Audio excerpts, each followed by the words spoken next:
have roll call, please? Oh. Rise for pledge of allegiance. Rise for Pledge of Allegiance. I pledge allegiance to the flag of the United States of America and to the republic for which it stands, one nation, under God, indivisible, with liberty and justice for all.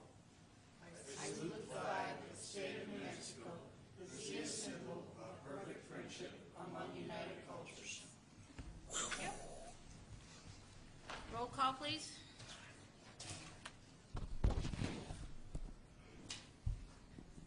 Titus Nez.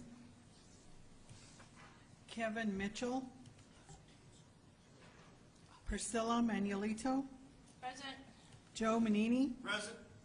Lynn Heineman. Here.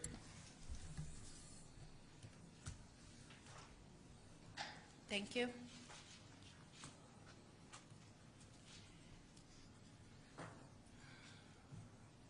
Approval of agenda.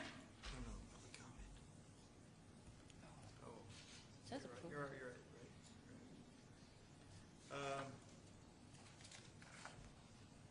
I motion to approve the agenda Take off executive. with exception of taking off executive session.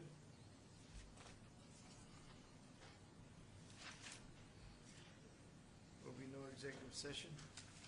Motion made by Mr. Manini. Madam President, Yes, sir. Secretary, whatever we should say this evening, I have a question on a few items. I think if I can ask those, they're consent items, if we can stay on the consent agenda.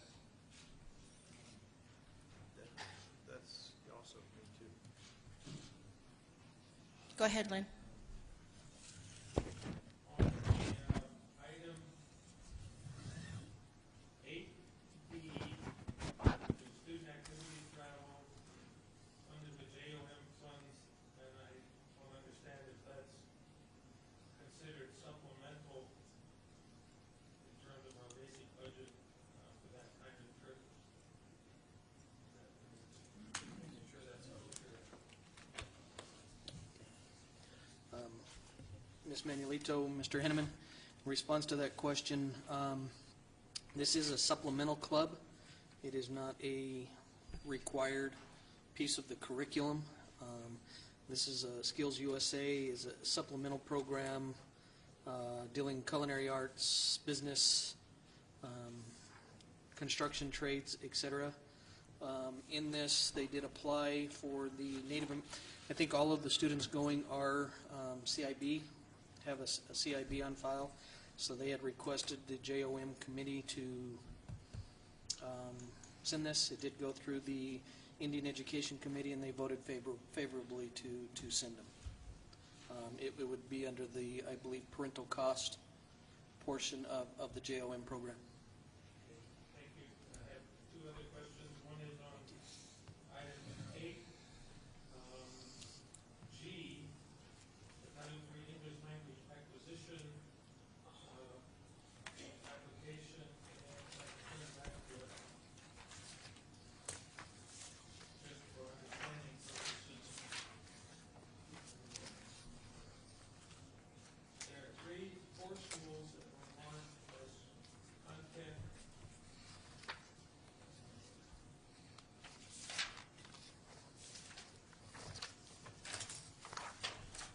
content-based ESL.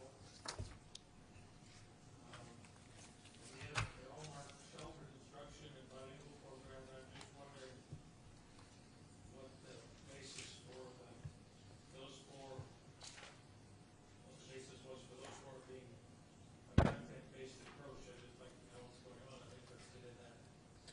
We'll have Ms. Spencer answer your question. Thank you. Good evening, Mr. Petty, members of the board. Mr. Hinman, I can't hear a word you're saying, so you're going to have to speak louder or get a microphone. Okay. Under the, this one page, it lists all of the schools as having sheltered instruction and the bilingual program in connection with this grant. 4 of them are listed as content-based ESL, and I'm wondering why those are content-based ESL. And I'm just interested in learning a little Those are the 4 immersion schools, as I understand it. So they would be getting it in their content in Navajo and English. Can I expand? We might have to actually change the application. Since this application was given to us and we've reworked, we've identified a lot of teachers who are Navajo speakers who are bilingual certified, and we're going to be looking at doing that in a lot more schools, a lot more programs. So actually, if we could change it to all 19 schools to have that aspect. Okay, I All can do 19 that. elementary. Okay, so, well, there's a signature page, but it's for the president. But I'll make those changes and then resubmit it. Thank you. Thank you. And then another question has to do with the middle school physics. Yes, sir. And in our packet, there was no information with that particular item. And I heard it mentioned before, maybe in the previous board meeting last week, but I'm not clear what we're saying about doing physics in middle school in terms of not just introducing some physics concepts younger, which is fine to me, but what happens with high school? Any implications for high school physics? There's a bid proposal here, and I could give you a lot more information. This was through the state legislature the last 2 years. A group came in and discussed why the United States is dropping in science worldwide scores, and one of the things they're talking about is the other countries are tying math and science at a earlier rate. So this will not take place of your high school physics, which is usually an AP physics, which is a college level course. So what we've researched is middle school throughout the district was kind of hodgepodge. Some were doing physical science, some were doing integrated science. Even to the 9th grade level, some were doing integrated science, some were doing an intro to physics. So when they were juniors or seniors, they would take the AP physics. This will get us to where there'll be an actual set components taught in 6th grade, 7th grade, and 8th grade. They are all on the intro level. They all do a good tie-in with appropriate math skills for the level. Getting back to hands-on, which we feel is very appropriate for middle school. Getting more in line with hands-on. And then in 9th grade, doing away with the integrated science. Starting next year, doing away with the integrated or the physical science, and actually getting into biology. And that way we can accelerate.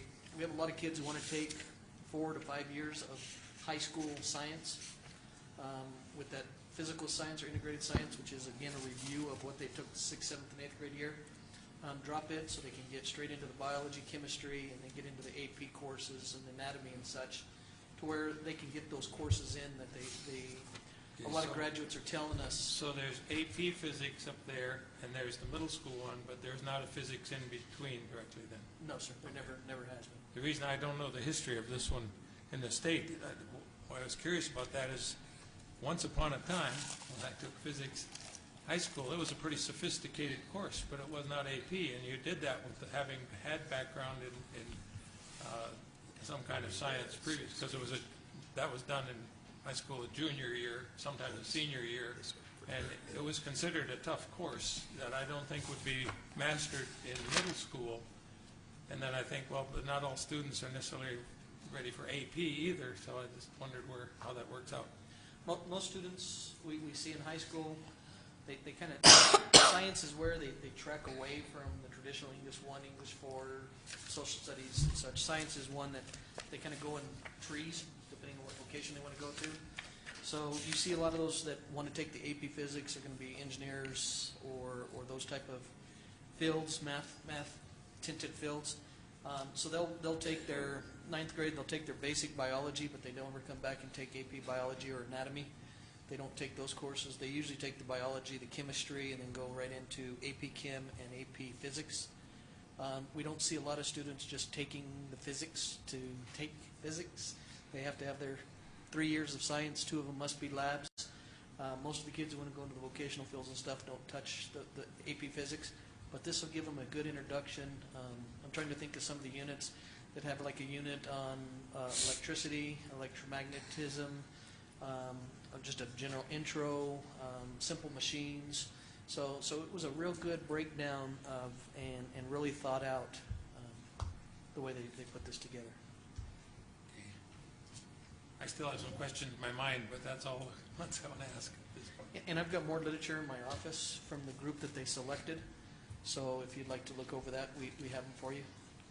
And actually, since it's an online-based program, once we accept it and we actually own forever this curriculum and such, with future updates free, I can, as soon as we buy it after July 1, I can get you a login so you can review it.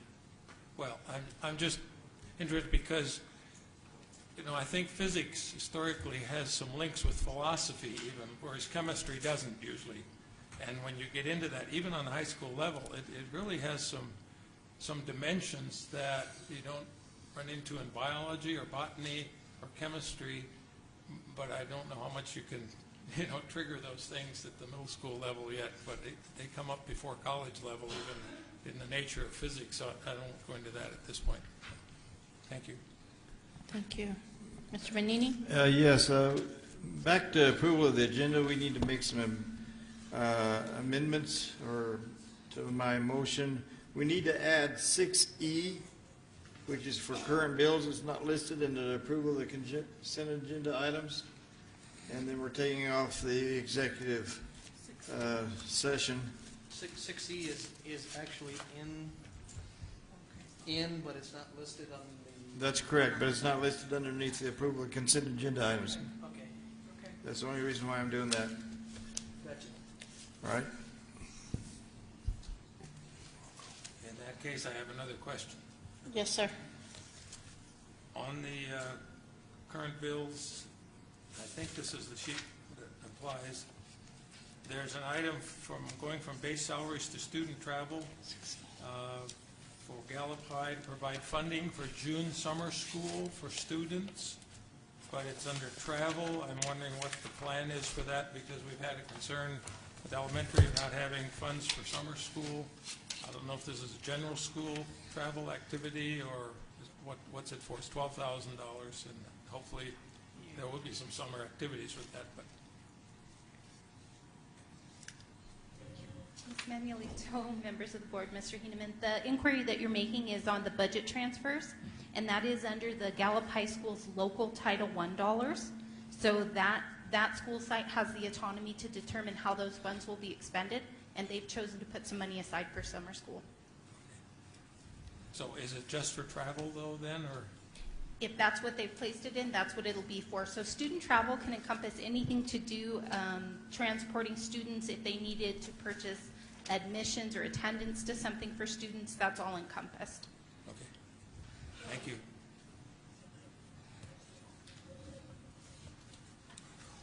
Any other questions? Roll call, please. Mr. Heineman? Yes. Ms. Manuelito? Yes.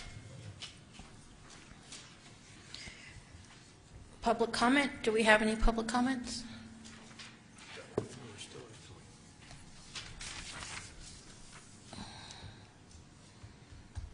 Renee Harding? Can you come up, please? Thank you. Good evening, Superintendent, Board of Directors, and guests. My name is Renee Hardy. Again, I'm a parent out from Navajo, New Mexico, and I just wanted to give you guys a little update.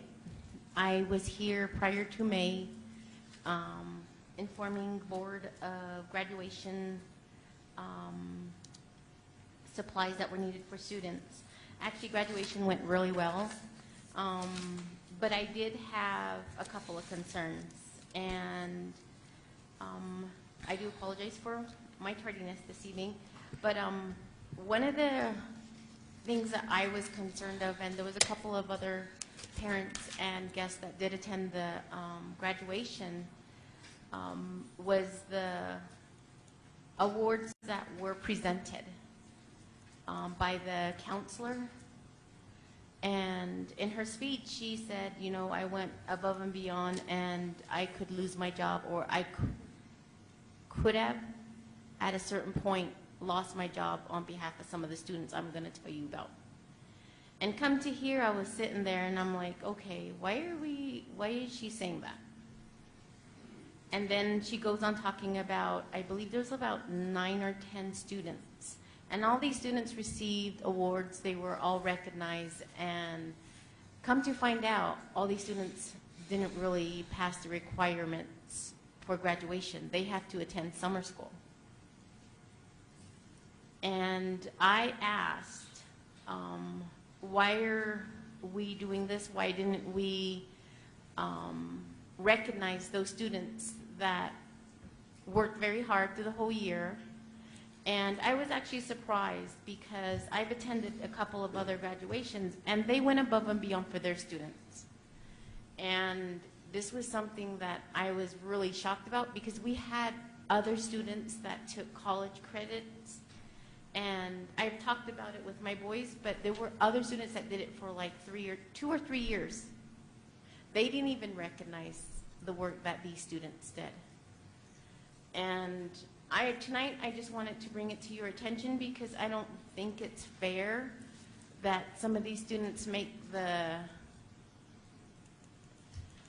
time, take the time, their parents take the time to fill everything out and encourage their students to do what is needed to be done, but yet they weren't even recognized at that level.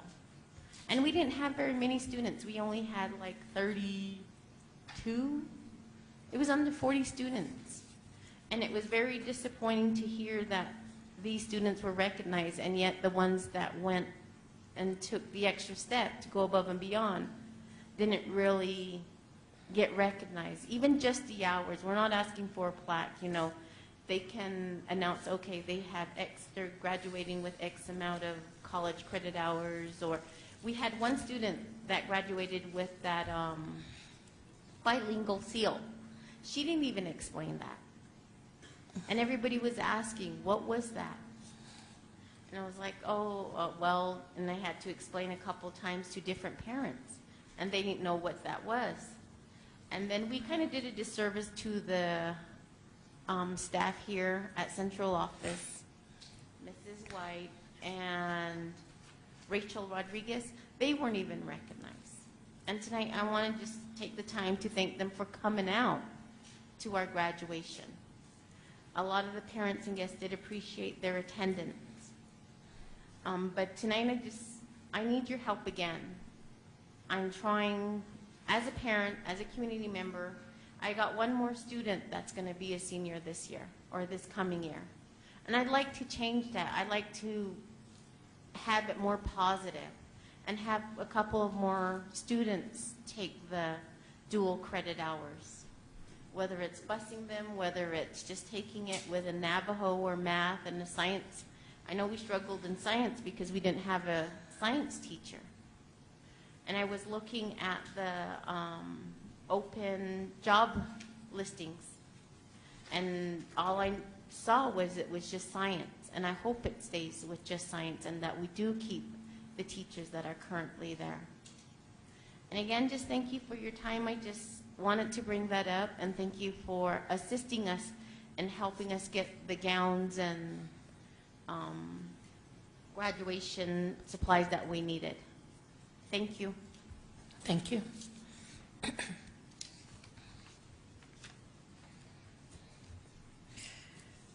Moving on to approval of minutes. The first one is on May 16, 2016, regular meeting.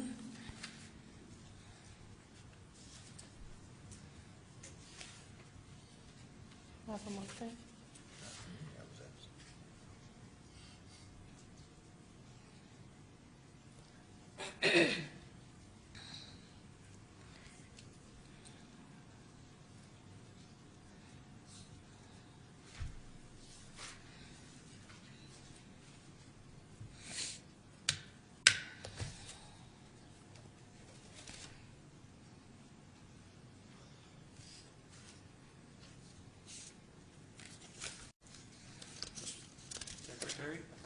Yes, sir. I just want to observe that in the minutes of May 16th, firstly, there are some items for us at some point to follow up on, probably, but as far as approval of the minutes, I would move that we approve the minutes of May 16. Thank you. Roll call. Mr. Manini, Abstain? Ms. Manuelito, Yes.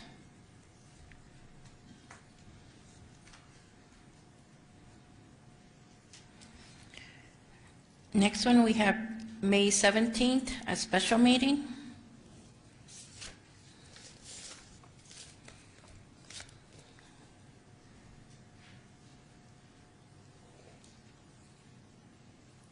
Ms. Secretary, Yes, ma'am. Yes, sir. I have the same thought. There's some things in there for us to follow up on, but I move that we approve the minutes of May 17, 2016. Thank you. Roll call. Mr. Manini, Abstain? Ms. Manuelito, Yes. Thank you.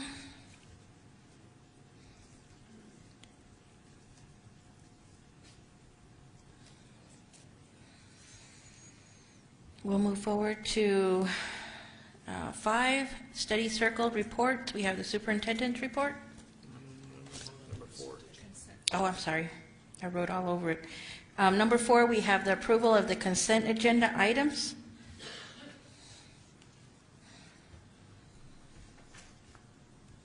Madam Secretary, Acting President, we answered quite a few questions concerning some of those that are on the agenda. I move that these consent agenda items be approved as presented. Motion made by Vanini. Roll call, please. Mr. Heineman, Yes. Ms. Manuelito, Yes.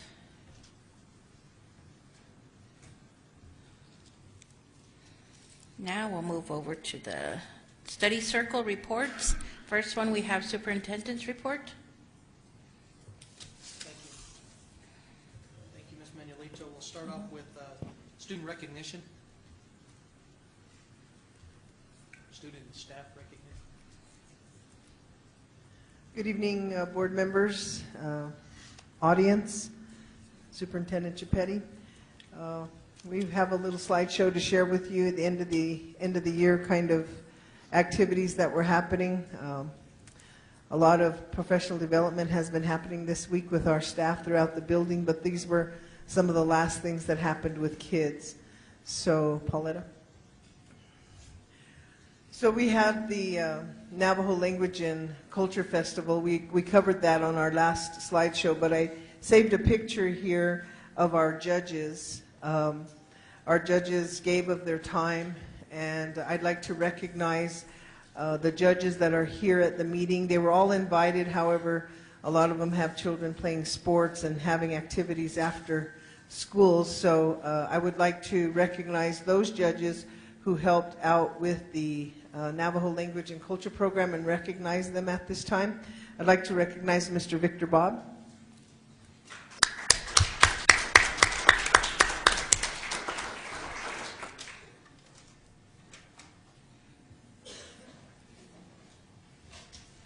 Victor was the judge that went to every day, so thank you, Victor.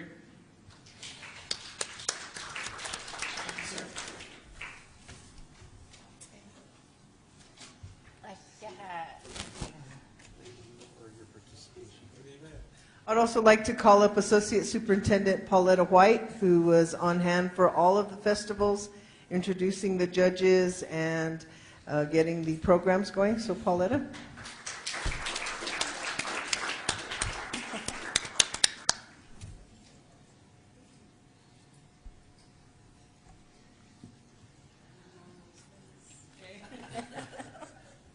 Thank you. Go ahead. We'd also like to recognize a dedicated board member who was there for the majority of the performances, whether she was a judge or not. I'd like to recognize Priscilla Manuelito.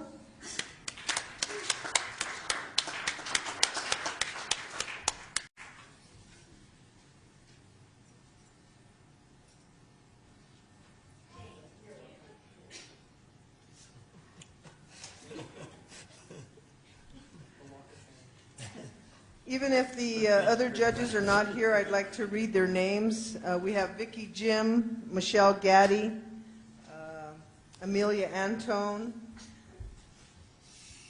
Roland Paul Kelwood, Georgia Merrill, Nellie Storer, Evelina Begay, Jennifer Stanley, Marcia Spencer, Marlene Harrison, and Karen James. So it took about 13 people out of our staff and from Navajo Nation and from the state to get all of these performances judged. So let's give them all a nice round of applause, please.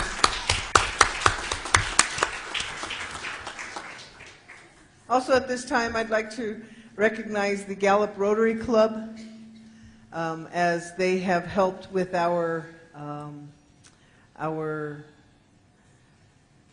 Seniors of the Month. If I could bring Eric James up from the Rotary Club, please.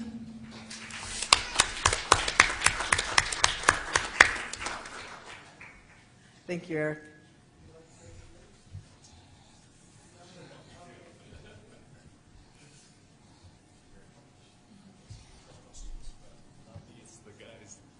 Thank you.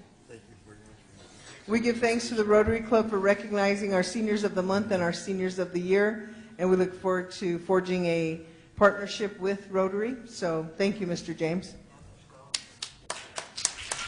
Oh, they also give scholarships as well, so thank you again to the Rotary Club. Let's go on with our PowerPoint.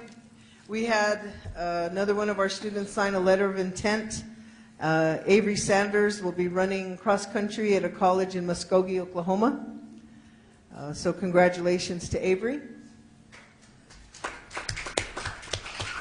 We said goodbye to the old Jefferson School. There are the kids holding their balloons, and as they let them loose, then they were officially able to move into the new building. So next is a picture of the balloons saying goodbye up against the sky. So next. Here we have Victor Bob. You didn't know you were going to be in this, Victor. Him and Lupe have been working really, really hard to maintain and get all of the Apple Connect Ed pieces together. As you know, 3 of our schools here at Gallup McKinley County Schools received the Apple Connect Ed grant, where students get mini iPads and computers as well for the use in their classes. So thank you, Vic, and thank you, Lupe, for all the hard work you've been doing. As you can see, they were quite excited at the Red Rock Kindergarten promotion. That happened as well. And we had the 5th grade track meet. Here we have runners running in every direction, and the girls just kind of are looking at all the runners happening. That was kind of a cool shot. So the next picture is actually of one of our runners from Jefferson Elementary. Looks like he's ahead in the relay race. Next. Here are all the parents and all the supporters at the 5th grade track meet. And then we had an 8th grade promotion out at Crown Point Middle School here, where the children sang songs in their their native traditional outfits and in their traditional language. And next is a picture of Mr. Kubaka and Mr. Harasik and Mr. Chipetti as they were on hand to congratulate the 8th graders at their promotion ceremony. Here we have our leaders at the Meyer Mira High School. Oh no, I believe this is Gallup Central, excuse me. Gallup Central High School graduation, same colors. It was at Meyer Mira, right? And I know that Ms. Manuelito and Mr. Chipetti had come in from Sayagai and attended this graduation as well that afternoon. We have Crown Point graduates. Go ahead, Pauletta. We have many graduate pictures. Meyer Mira graduation, you can see how packed the stands were there. We also have some beautiful girls dressed in their traditional attire from Thoreau High School, having a good time there. You can tell the end is near. Out at Thoreau, a few days after, they had the field day for Thoreau Elementary, where the kids from the elementary attended or went up to the high school and just played a bunch of games all day long. They were having fun. And of course, we have talented staff. This is the concert that Ryan Hernandez put together for our staff, not only choral but instrumental, and it was a very beautiful concert. So we not only have got talented staff, but we have talented students as well as the steel drum players from Church Rock, or Catherine A. Miller, also shared their talents with us that night. So thank you. And this is at Red Rock. They too had a end of the year field day. These are fifth graders riding tricycles. They had a good time playing different games. I think we have another picture of them here as well. These are the younger grades. And they kind of called it Red Rock Field Day, yay. So that was kind of their motto. So as we come to a close of this presentation, I'd like to announce that we do have an official Facebook page for Gallup McKinley County Schools. The tag, or you can reach it by going to GMCS Gallup. It is a push-out Facebook page where you're not allowed to comment, but we are sharing good things that will be happening, and we're getting acclimated to the system to make it work most efficiently for us. And there were some recent posts there as early as Friday, last Friday. Today is Monday. And we'd also like to let you know that there was a fourth quarter newsletter put out by Public Relations. We have the Gallup Independent here with us at the board meetings all the time. I'd like to thank both of you for coming out and sharing and taking pictures at our graduations and putting it in your paper and spreading the good news about kids. We had good spreads in the Sun magazine and the Independent, and so just good things happening around the district. We look forward to a lot more celebration time next year. I stand for any questions. You're welcome. Thank you. With that, any questions? Thank you, board. Thank you. Thank you.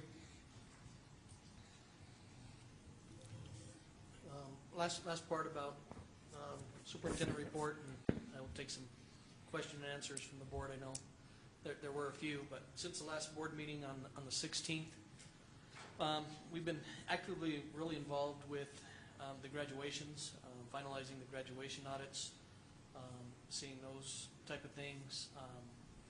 A big thing that was real good was the annual Great Debate at Kennedy Middle School. So the middle schoolers pretty much take on the lives of a historical figure and do a report on them, and then have a debate on why they are the greatest American of all time. It was very, I got there at the end because of other issues going on, but I was told it had the same flair, and got to see the judges that were the winners from previous years there. It was great to see.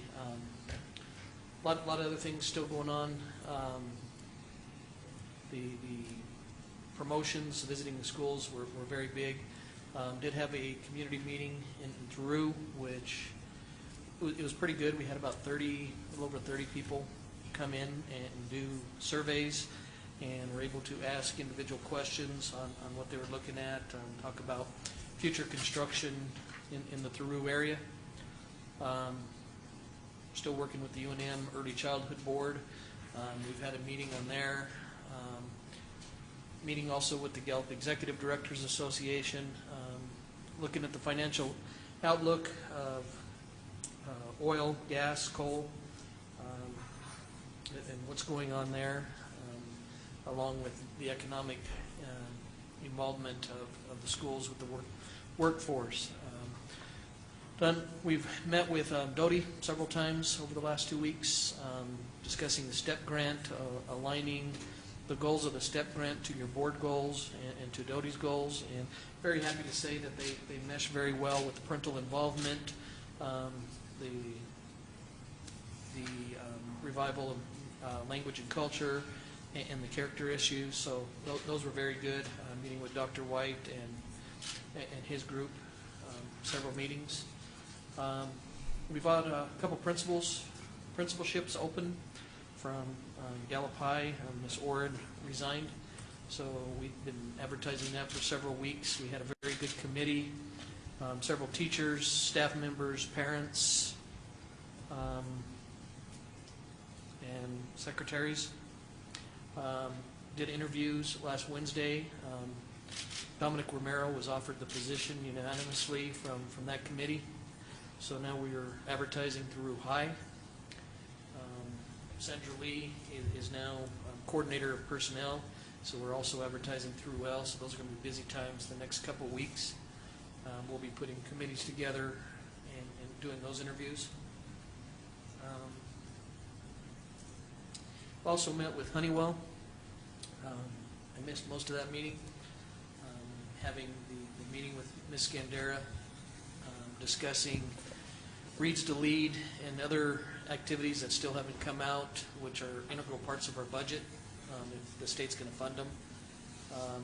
But Mr. Triplehorn, Mr. Hyatt were able to meet with Honeywell to start really revising what we're looking at for our security systems for all the schools and what we can do and how we can most economically provide good safety for our students.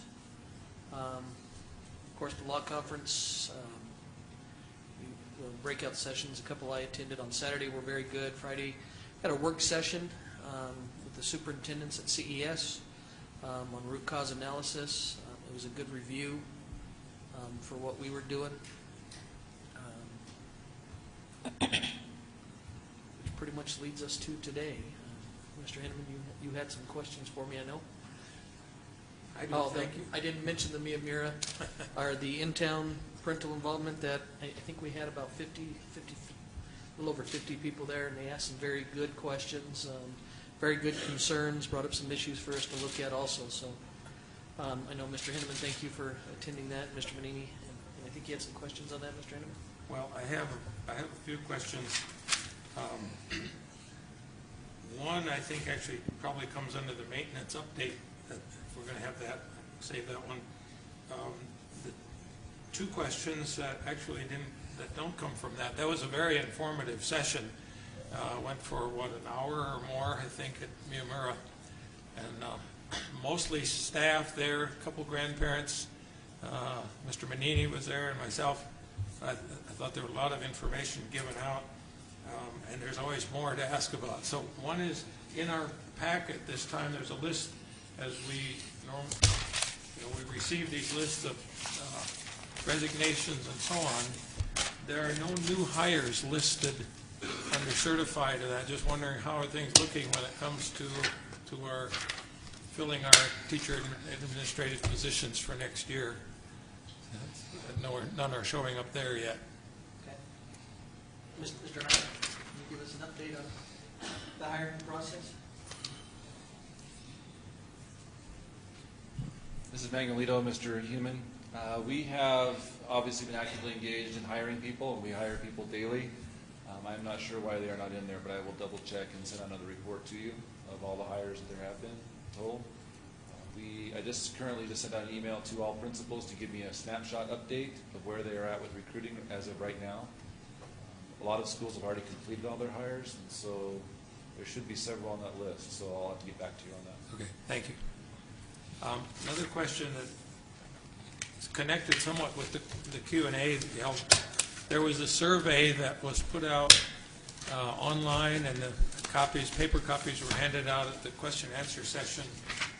And one part of that survey asks what people think would be, I'm not sure how it was worded, critical in implementing the Navajo language or Navajo language and culture programming, and 100 and some responses, I think several hundred, I don't remember the number, but some very interesting suggestions.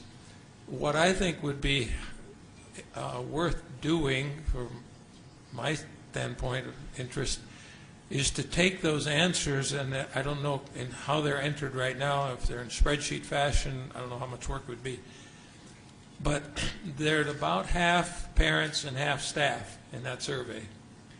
And I would like to know if there's any difference between the ideas and the attitudes or the viewpoint expressed by the parents versus the staff. It might be very much the same, it might not, but it's not broken down that way. And I would really like to see, I just think it might give some insight. Even if they come out the same, that would be an insight also, that we're seeing this in somewhat mutual fashion. It would just be a matter of rearranging And then if you look at the answers to that, as I looked through, definitely most of the answers were positive, were supportive in terms of the idea of offering Navajo language and so on in the curriculum, and there are some who are against it.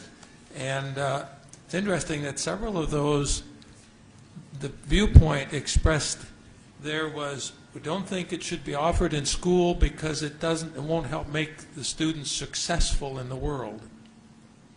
And I understand that viewpoint, because what's the big language out there in the country? It's English, you know. And in the world, probably the next one is Spanish and Chinese. There's, you know. So what do you do with Navajo? But then I asked, which world? Be successful in the world. Which world? Well, for a lot of students, they're also going to keep part of their life in the Navajo world. Majority of our students are always going to have that connection somehow. And so it's just interesting to see how people view these things. And I just thought if we could get it sort of a disaggregated, you know, do it by the identifiers at the beginning, which are primarily either parents or staff, and also some grandparents and so on, and then also just see how that stacks up. So, On that note, Mr. Henneman, I do have it in Excel form where I haven't had time to disaggregate it, but I am planning probably within the next month, and I want to bring it back to our committee that we had on the NLC policy, and because that, as I said, that's a working committee that we want to keep going, and we'll be bringing that data to use to strengthen our programs as we go forward. Okay. Thank you. I think that's all I need to ask right at the moment. Let me look just a minute though.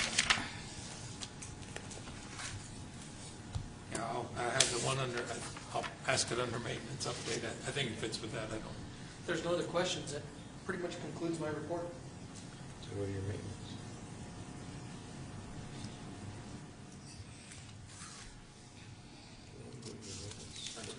What are your maintenance questions? He's not going to do anything else. Oh, okay. Well, the maintenance question was the item you mentioned, and I think it was Mr. Menini that actually asked for what the situation is currently with Gallup High. As a lot of folks know, there's been a problem from the beginning, I guess, with the foundation, with the earth under that gym area, and I don't know how much of the rest of the building. It's been very difficult to fix, and there have been expensive attempts before to redo the ground under that area, but I think there was a comment made that we're expecting now to still have to spend another $1.4 million on trying to fix that, and I'm wondering, among other things, where do we get that money? That's a chunk, because it certainly wasn't expected or hoped for. It wasn't part of the building plan. It's a corrective action, and so I'm wondering, is that to be coming out of next year's budget, or do we happen to have some surplus, if there is such a thing? What? That is coming out of our several funds. We have 2 mil, which is our maintenance, which comes from the bond proceeds and such, and we're actually using bond also because under the bond sale, it was for the safety and construction of buildings. As I gave in the update at Miamira, because there were some specific questions on Gallup High, unfortunately, administration cut some what they called value engineering back in the day when building the school. They felt it was going to be over budget, so they cut out about $300,000, a little over $300,000 worth of drainage and pumps, which would get the water away from the building. The problem is not the earth under the building. The problem is now the lack of earth under the building. So the lobby did sink, pulled away from the walls of the gym so severe that it shredded bolts, bent metal studs, etc. We have gone in twice now with the engineers' recommendations of redoing the foundation and engineering the dirt underneath of it. Each time that's been done, again, the root cause was drainage. Each time it was done, the first time it lasted for about 5 years, and well over $1 million expense. It lasted about 5 years and then settled again. The last time it didn't even last till completion of the project. When the new studs they put in one day, the next day they came in and they were bent. So we've actually gone to the root cause and put the drainage back in as it should have been. That $300,000 savings has now cost us a little over 2-point-some million, another $1 million to go. And that's coming out of future construction projects. But we think we have a handle on it now that the water drainage is fixed. We're coming back in and again engineering the fill to go in, taking out the heavier block that was on the outside wall, and going with lighter materials and redesign. So we're still hoping for volleyball season that we'll have a front entrance to that gym. Is it just the gym area, or are there other things that are going to show up? It's showing up. That is one of our newer high schools. Miyamura was built after it, and Gallup High. But it's already in the top, I think, 140 of schools in the state needs to be replaced already. So it's showing up throughout the whole building. You can go in many rooms and see daylight through areas where you shouldn't see daylight through. Is it safe? It's safe, but they call it the typical Gallup settling, but I call it the sinking. Madam Chair. Yes, sir. Mr. Chipetti, also during that community meeting, there was some grandparents and parents there that need more information. And I remember back in the days of the early 2003, 2004, the school district put out they called it a report card. Corrine Smith, along with, under the direction of that time was Karen White, the superintendent, they put out a nice report card 4 times a year, informing the community of what's going on, updating them. And I like to see that be reconstructed. I don't know if it was in the budget to print or mailing these, but they were mailed.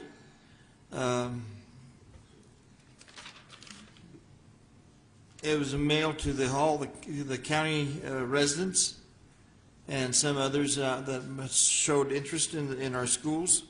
So I'd like to maybe put this back into your consideration for future. It'll help promote our schools more to the community and the parents. Rather, some of those parents don't have internet connections or grandparents, so that would help. That's what I'd like to recommend. We heard that at the through meeting also. Okay. Sir, Mr. Chipetti, I have a couple of questions. On the audit, you talked about the graduation audit. Were there any complications on any of those audits this year on the graduation for seniors? There were a few that we came up with that were having to go to the state for waivers. Again, a waiver is not lowering the standards. A waiver is if a student has not attempted the park 3 times, then they cannot use an alternative demonstration of competency in that area. We have a number of students who transfer in from out of state who did not have the ability to take the park 3 times, so you'll see a couple waivers on the agenda. And then for some reason, Middle College had a couple students who did not attempt the park as seniors when they needed to. So we're asking the state to do a waiver on those. But other than that, except for what I heard in the community talk, all students were supposed to be done with all of their credits to be able to walk in graduation. The only ones we allowed to walk that didn't meet the requirements were those getting a certificate of completion because they had the credits but not the assessments, and then they're being scheduled for the future assessments. But we had a very good team.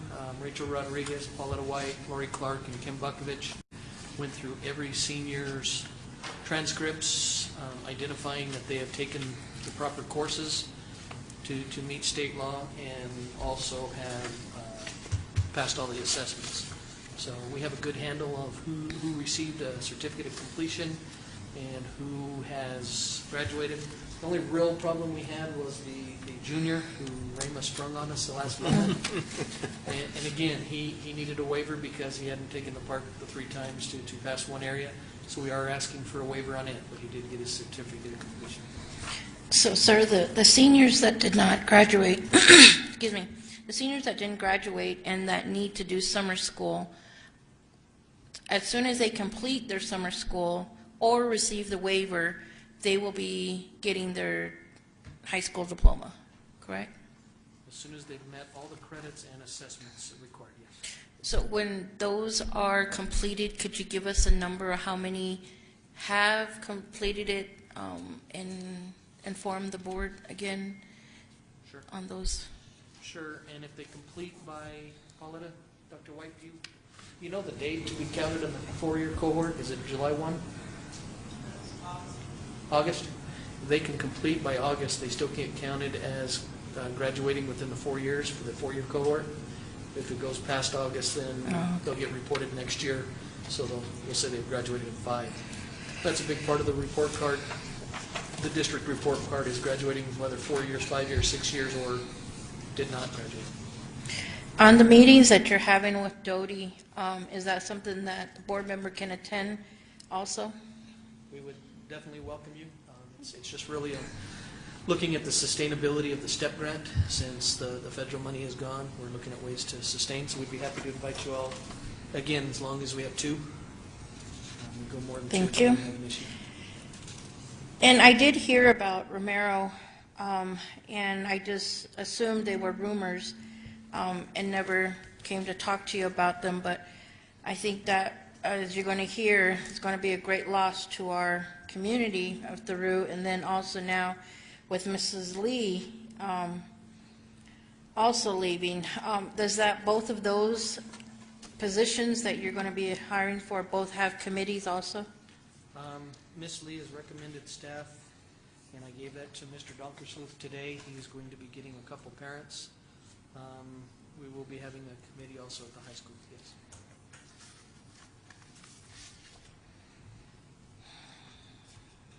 Certified, classified staff, central office staff, and parents. Thank you very much, sir. You betcha. Any other questions? Thank you. Moving on to school site reports. School's out for the summer. C, maintenance update. Is that the one we just talked Well, about? there was a couple of specific questions Mr. Manini had emailed me. One was Gallup High School track and tennis courts. This year we had multiple vendors come in to look at our track surfaces, to tell us where we had problems, and then rank them worst to best. Pretty much our county were ranked the worst. Every school in the county was ranked bad. Gallup High's practice track was also rated bad, but they don't have competitions on it since they have public school stadium. So this year we're in the process of replacing tracks. The worst track was at Navajo Pine. Second worst was Theroux, because a portion of the track was missing. Rama did not have a second corner for lanes 4 and 5 because of major cracks, and Tohatchee was also bad in Crown Point. So those are all being replaced. The rubber was removed at the end of last year. The new materials are sitting at the school site. They should be replacing them as soon as the temperature does not drop under 40 degrees for the next 10 days. So they've been watching weather forecasts and such, so we should be there about now to start laying the new rubber on those tracks. Then next year we will move to the next ones, which will be the Gallup High practice track, and we should be done 100% with the tracks. We did the same thing with fields. Of course, we have schools without fields, so they were given priority first. The Theroux field we've received quotes on. We should be going into groundbreaking within 45 days So we'll be doing a blessing of the land out there and then putting in a new softball field for Theru, and then a softball and a baseball field for Miamira. The next round, we'll be looking at Navajo. It looks like they're going to be able to sustain their programs. Crown Point has never started a baseball or softball team. Sagai's been okay with practicing on the football field, and then Tohatchee does have their own fields. We will have to eventually get the baseball field at Tohatchee from just a skim field to a turf field. They couldn't keep the cows off of it, so they finally skimmed the grass off of it. The other one was Gallup High's tennis courts. We are looking again over the next 2 years, looking at tennis courts for the schools that do play tennis. We will be putting a stipulation, though, that once those courts are in, that their maintenance personnel need to take care of them and paint them every 2 years, seal the cracks and paint every 2 years instead of just letting them be and then saying they're no good anymore. So it should be within the next 2 years. Where's the position on Miamira's tennis courts? Again, that'll be over after the next 2 years. We did have the architects in the design of the softball field, which will be right behind this building where the baseball field was. You cannot put a regulation baseball field there because you don't have the distance. So by putting a softball field, there will be room for a couple of tennis courts just outside of them. We asked the architect to design it that way, but we can't afford to build them yet, so that'll be over the next 2 years as we replace Gallup High's also. Sir.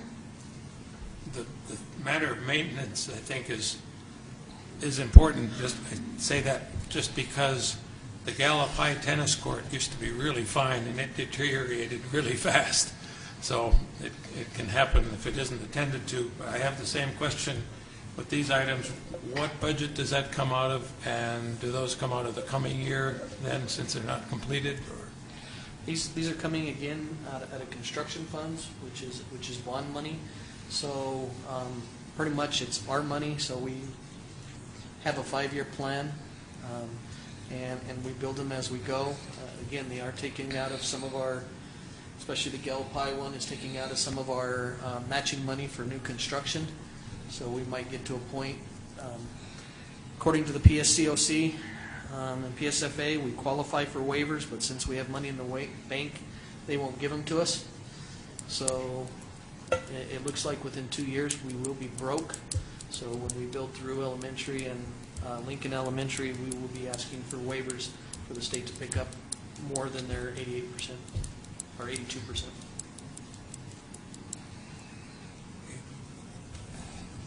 I have a couple of questions, sir.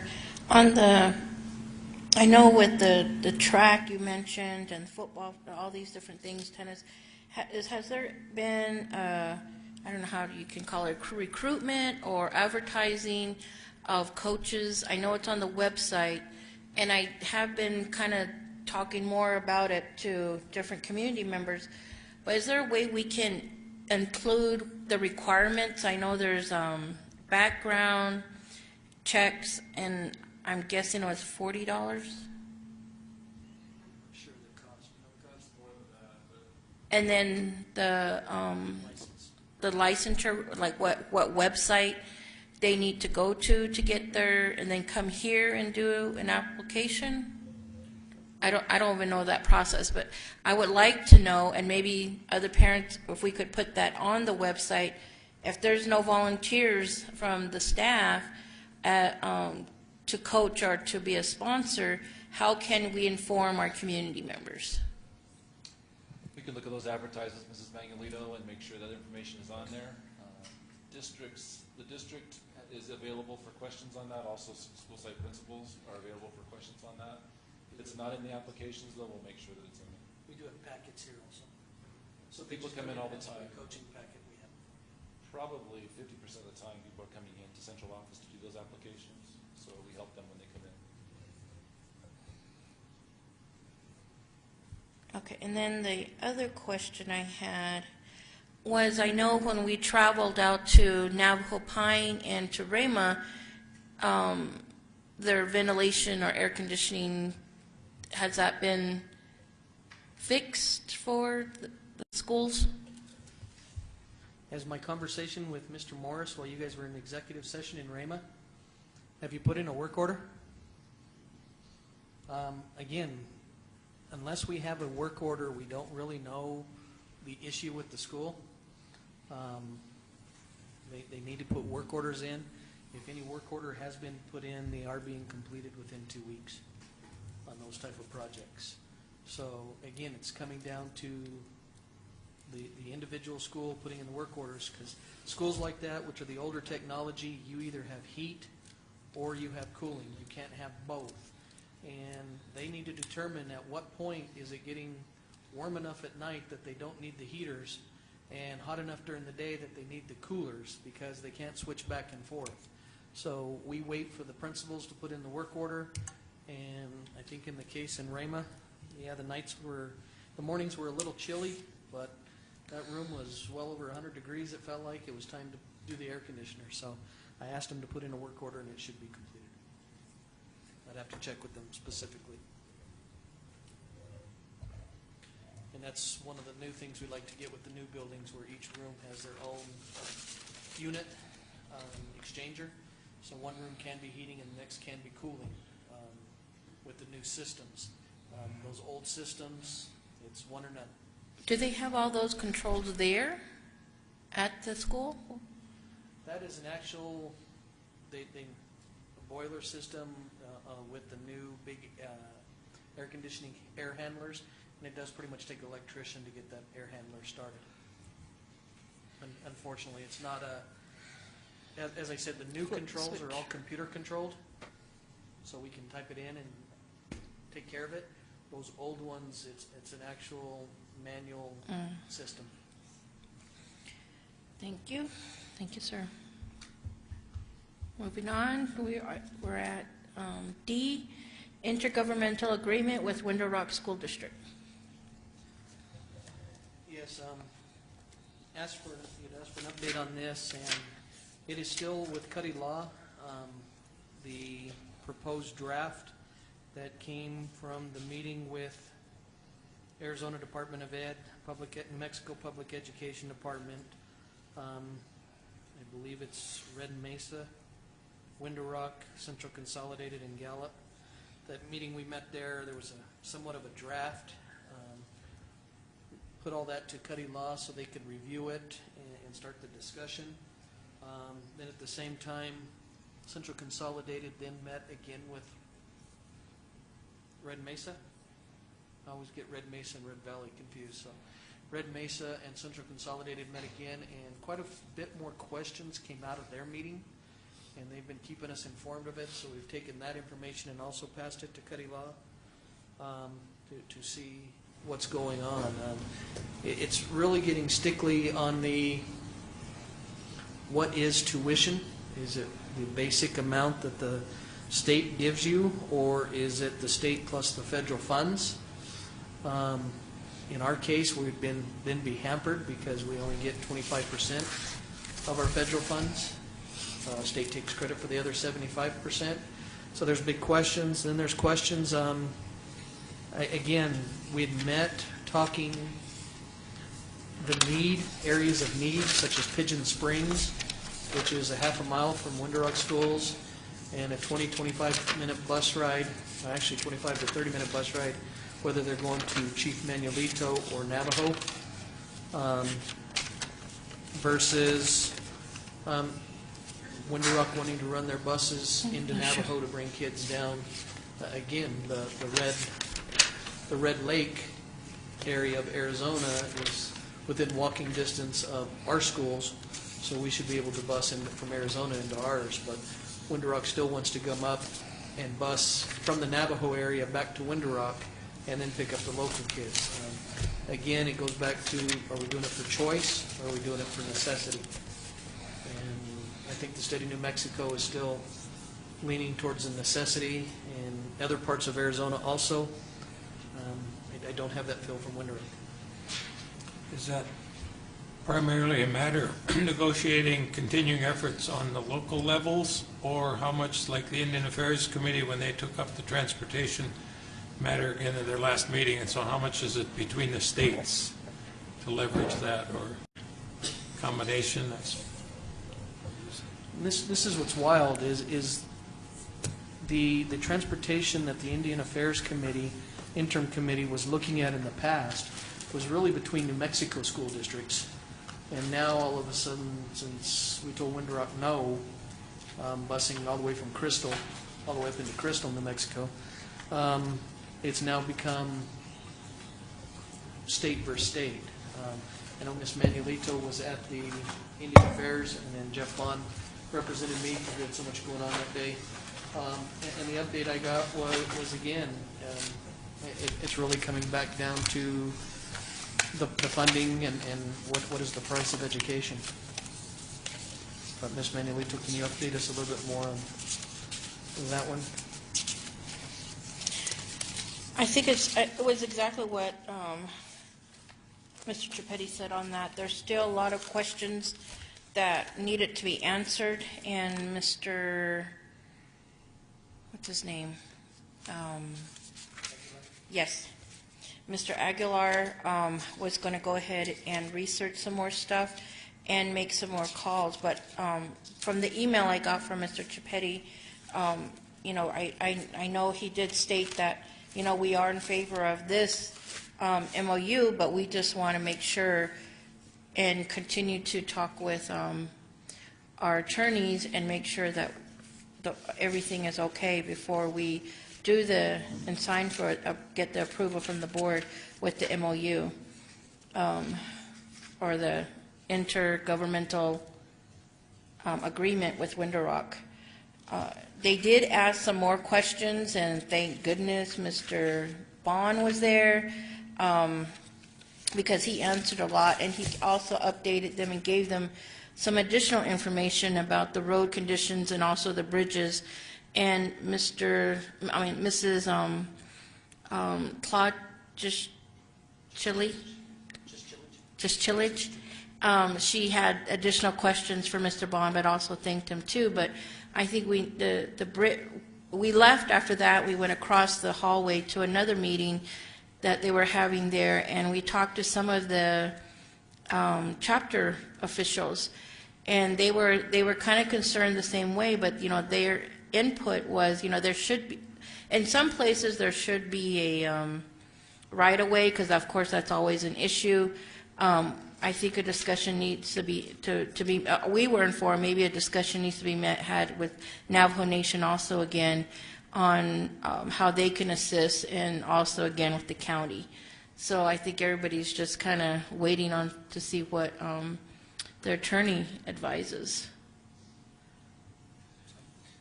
We want to have something very solid before we bring it to the boards for mutual agreement. I think the last one, there were some weaknesses in it that when those weaknesses were exposed, cost us a lot of students that year. And just because federal sequestration affected Arizona more than us, because again, well, it's bad that we lose 75% of our money. When the money dropped, we were hedged with 75%. Kind of helped us where it didn't help Arizona. So that scramble to get students really put us in a mode to have our weaknesses of a MOA exposed. And we just want to make sure we don't have those weaknesses in the future. And it really doesn't help to say this, but just, these instances where straight lines on maps don't reflect community boundaries, and they don't reflect mountains. And yet the historic thing of schools always wanting to get the most students because of revenue, doesn't always serve the real purposes. And I don't know why we can't, again, we always use this rhetoric about students first, but we don't approach boundaries always that way. It gets a division for some purposes, but that's the way it is, I realize. I agree. E and F, I'm really just soliciting dates.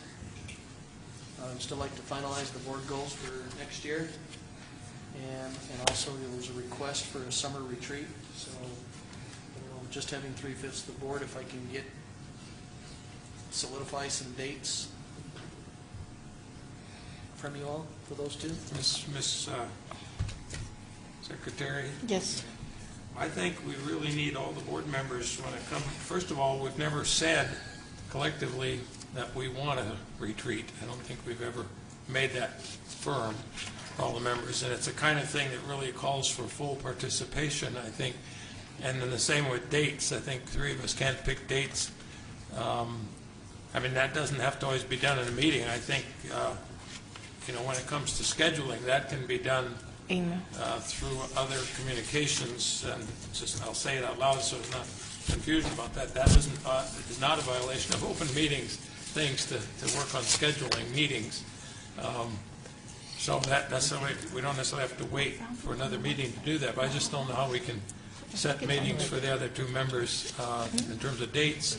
And I, you know, brought up the idea of a retreat, and I'm in favor of it, but I don't know that we've ever committed to that. I would appreciate some expression from the two that are here, but, you know, It was discussed among us, but it was never set in stone about the summer retreat. I do not see that possible with it myself. With summer coming about with vacations on the staff here at schools and also ourselves. So I do not see that possible for myself. I'm going on back and forth from here to Albuquerque with other commitments of my mother and my doctor's appointments, so it's a daily routine that changes daily. For myself, Lynn, I think I'm very interested in having a summer retreat with the board. I think it's very essential before the school starts that we have everything ready to go, and you know, to have our full knowledge on what's happening the beginning of the school year and through the year. And I would really much like to contact the other board members to see what dates are available. I think there was mentioned 2 days. Was it 2 days? 2, 3 days? well, yeah, Something. there was mention of doing maybe more than one day. Yeah, there was more than 1 day, and I think I don't have a life, so we can schedule anytime. July looks really good, but I really, maybe even August, I know more things would be more set up by the district at that time, but I think we need to continue to meet and have our visions and our missions coincide, even communicating, so I think that will be good. But we can get with the other board members and set those dates. May I add a comment too? When it comes to board goals, we've mentioned in a couple of meetings now three possible board goals, but I don't think we've talked through those. Even if we accept them or agree with them, we haven't really thoroughly talked through the implications of those. And the same thought that there could be another one, a fourth that occurs to me, and that's what I would call a curriculum review. The area of vocational ed has been mentioned several times, more or less in passing, in terms of are we doing everything in vocational areas that we could or would want to do. And so, I mean, that could be part of a package of just a more general curriculum review and knowing what we're doing, where we're trying to go in a number of ways. Just like was mentioned with the AP Physics. You want to be strong in certain academic directions, career-wise, academically, for university studies, all those opportunities. But there's a whole other world when it comes to vocational technical education and careers, another set of knowledge, another set of opportunities, and just to review and think how those are, whether they're working for our constituent, both students and parents' goals for their kids too. I think one goal that we need, I agree with you, I think one goal that we need to continue to elaborate on is, you know, we saw, I witnessed when I attended Middle College's graduation, you know, our children that are graduating with their high school diplomas and an associate's degree. And when we're down in Tegai, we had a lot of kids. I mean, I think most of the senior body had a lot of college credits. I mean, some of them were like 20-something credits, you know, I mean, and it was nice to see that they're doing some dual enrollment credits, but I think our goal should be to have one day our seniors graduating with a degree at the same time as their high school diplomas. So I think that's a good goal. But I would like to thank administration, especially on, you know, when we met for our budget meeting in Albuquerque, to see some of our goals actually there implemented into the budget. And you know, even Mr. Hyatt said, he kept telling me, we're listening, so I'm glad they're listening. So that's one thing that I was very appreciative to see, that we're starting to see some of these items that we've been talking about appear onto the budget. And Mr. Chipetti, I think I downloaded this from the website. Is there a way the board member, I just happened to find, is that on the website? Is that where I found it? Mr. Beniti would like copy. Terry will get those for you. Future. Education matters. And I don't know if this is something you were talking about earlier. We put that in a newsletter. We have increased the budget for the PR department to be able to do newsletters and other media sources, so. That would be Well, something to look into. That's in the proposed budget. Yeah, that's true. And maybe even each page on our Facebook page now that we have would be awesome too, so people can look at those pages. Moving on to, any other questions? I'm sorry. Okay. G, Indian Education Committee, JOM report.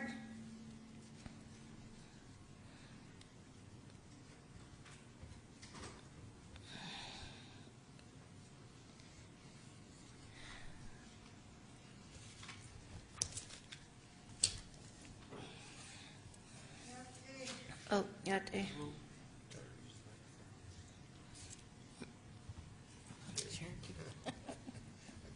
Good evening, Ms. Joan, Mr. Chipetti, your superintendent, interim president, Ms. Manuelito, Mr. Manini, Mr. Hitterman. I would like to say thank you for hearing us. I am going to be doing a report on the Indian Education Committee. Monica is not able to attend, so I will be a parent, IEC member, vice president. Thank you.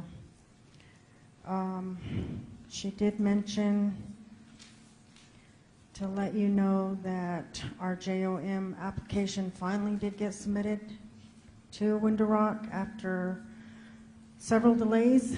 We still have not heard anything on our JOM coordinator, and no information yet. She said she hasn't received anything. We also want to know about any reimbursements that have been done. She has not had any word on any reimbursements. And the $63K that we had extra funds come in October of last year, that has not been posted.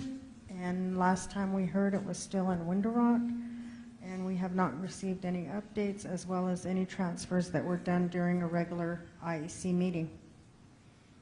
The other thing that we want to discuss is we did have extra funds available, and we tried to get the schools to use the funds for summer school events, activities, field trips. However, when the schools submitted them, they were told they cannot use it because of deadlines, and we were told at our meeting that as long as they were incurred by the 30th of June, that was doable. And then, so that gave us a slap in the face. Thank you. The other thing is, we also want to thank the Navajo Language Culture Festival Subcommittee. The Indian Education Committee did assist in that, although we were not recognized. And we did do part of the planning along with Ms. Crone and her staff. And we submitted the trophies, the medallions to the students for that. And some of our IEC members did attend those events. I want to thank them all at this time for that. The other thing that we want to talk about is that our budget meeting is scheduled for tomorrow evening at 6 o'clock here in the Student Support Center. Negotiations with the tribe has come through. We were told that we would be limited to 4 IEC members to attend. However, Monica and I said that has not been done in the past. We have always invited all the IEC members to attend, and we would like that, please. And those that can attend will be able to attend. Okay, and then Miss Pauletta White. And then our regular IEC meeting is going to be on June 11th at 9 o'clock a.m. I do appreciate that Mr. Nez did attend one of our meetings, which was very thankful, that we were very thankful for. Our work session that was scheduled for June 3rd because other officers or other administrators could not make it was rescheduled to June 14th from 1 to 4 in the afternoon. So that is all that I have, and Miss Monica wanted to know if, for sure, if any reimbursements have been done, and I told her I would try and get information and get it back to her. Thank you. We'll have reimbursement information for your budget meeting. Dr. White can pull that. We did give her an update, Monica, an update on the special allocation. Dr. White had called Doty to see where it was, and at that point it is still in their judicial committee, and we're still waiting for it to pass through all those committees. And last we heard, and this was last week, it was in judicial. Is that the 63,000? Yes. Yes. In reference to the JOM position here, we also talked to Monica about that, about needing to go to the full committee, or would it be okay to offer that as a director's position to Carmen Moffitt? And she wholeheartedly said that she would speak for the full committee and welcome Ms. Moffitt. So Ms. Moffitt is attending us here today as the director of JOM and parental involvement. So welcome, Carmen. So that was, we wanted to make sure we weren't going to step on toes and not take it to full committee for input beforehand. And the president did tell us she would speak on behalf of the committee and wholeheartedly gave us the blessing. So we did that movement today. Thank you. So I'm not sure whether communications, I guess you might have talked to her before we talked to her. She doesn't have internet access where she's at. So if you email her something. No, we talked verbally. Verbal? We called her and borrowed a few minutes of her work time. Yeah. Mr. Chipetti, Ms. Manuelito, board members in the audience, I wanted to clarify what Ms. Haley said about the JOM negotiations. The letter that we got from Navajo Nation says only one representative from the IEC, but instead of one, I was requesting for 4. But so far, we have not been told, yes, you can bring 4 or only 1. So that's where we're at. That's from the Navajo Nation JOM? Navajo Nation JOM office. They sent us the letter. Never done it in the past. Well, we need to have him step on the stick and get the fire under it. So I will see if I can give a request through Dr. Lewis also to get more. So we've always done it as a full committee. Looking at what's going on, is there any way we can get the fire under them for next year? To get them faster, to get them approved? Their budget, the JOM budget, to get it to you, so we can have something to do. You're dragging your feet, you're getting your The 63,000 is going through the tribe process, which takes a while. The other application is us as a district. I requested some changes and asked for another meeting that we had and such. So it's not the IEC on this next year's budget. That's coming from me and my request. Well, we need to get that. Mr. Manini? Yes, ma'am. I wanted to let you know that this year's funds were in place in August, the latter part of August, and we did put everything. However, our administration was not doing what we needed done. So that's why we still have a lot of our funds still here in-house. And then the other thing is the 63K that we're talking about. We received that award letter in October of 2015, but nobody bothered to submit that request until last month. And now it's the end of the year, so we may not even see it. Thank you. Carmen, we need you. A question, how much funds are left? And do you guys know your balance yet? We have not had a current budget report since 2 months. We are being told it is still the same. However, I know there is caps and gowns and certain things, field trips, etc., that have been paid for. So our budget is not still the same, and we still have yet to see a current budget report. I believe, just calculating the top of my head, maybe it's 98. I don't know, because in a couple months ago it was 113. Dr. White, can you check on that for the budget meeting also? I have a question for Mrs. Hanks. Mrs. Hanks, I know you said you worked on the reimbursements with Navajo Nation. Have received any? Oh, okay. What we have to do for that is we photocopy every single invoice and then we itemize it into the Navajo Nation template. And then what they do on their side is they'll go through each one of those invoices, verify them to make sure that they are allowable expenditures under the plan. And then if that's proven the case, then they'll reimburse us. Okay, so It's similar to what DEP does. so, but we haven't heard from them yet. Okay, okay. Thank you. And actually, I'm sorry, Dr. White won't get you the budget stuff. Our director, I kind of stepped on toes there. Carmen, if you'll, no, you're out tomorrow, aren't you? Never mind. Carmen's on leave tomorrow, so Pauletta, can you get that for the IEC budget meeting tomorrow? Thank you. I didn't want to step on your toes and go above your head to get the reports, but I forgot you were out. Completes the superintendent's report. Oh, no, I lost my agenda. Number 2. Board meeting reports. Start with Lynn. Board members report, board report.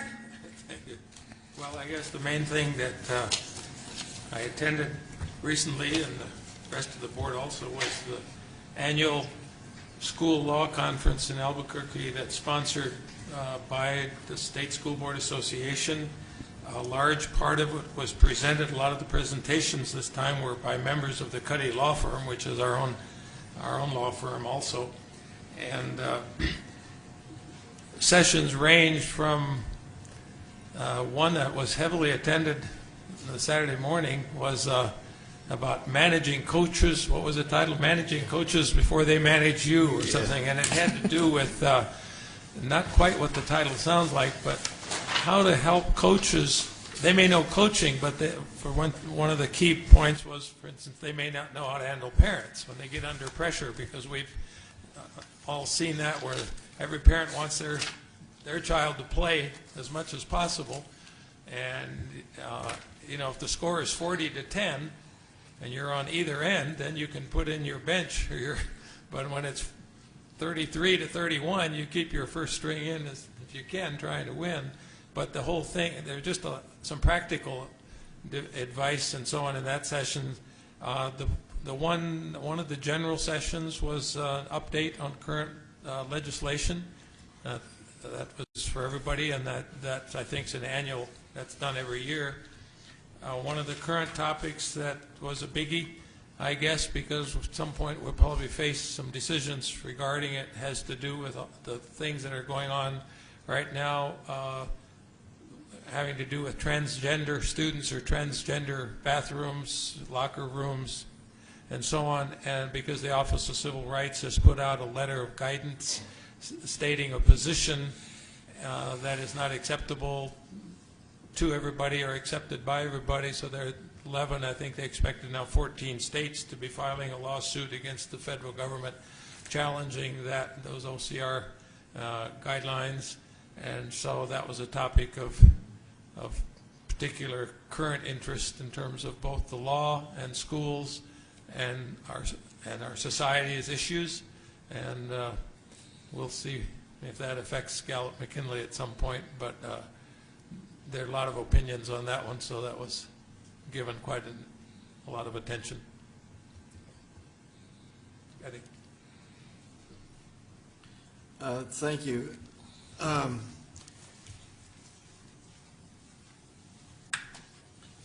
First of all, I attended the 4 graduations that I was assigned to or I volunteered to be at, and that was Gallup High Schools, Raymond High Schools, and Hershey Marmira High School, and Central High.